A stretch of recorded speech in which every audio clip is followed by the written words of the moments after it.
يا اهلا وسهلا ومرحبا فيكم متابعينا الكرام في قناة تيكي تاكا سبورت. في هذا الفيديو سنعرض لكم القنوات الناقلة المفتوحة والمجانية لمباراة المنتخب السعودي اليوم أمام منتخب إسبانيا في قمة ننتظرها وينتظرها الجميع ضمن الجولة الثانية من كأس العالم 2026 والتي ستقام مساء اليوم الأحد 2026 شهر 6 يوم 21، حيث ستنطلق أحداث هذه المباراة عبر أو عند الساعة 7 مساء بتوقيت مكة المكرمة، وستكون منقولة عبر مجموعة من القنوات الرسمية وأيضا قناة مجانية ستنقلها.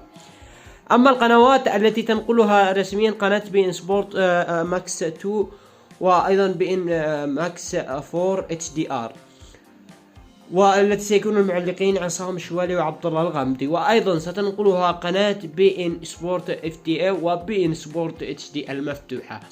نتمنى التوفيق للمنتخب السعودي. دمتم بامان الله.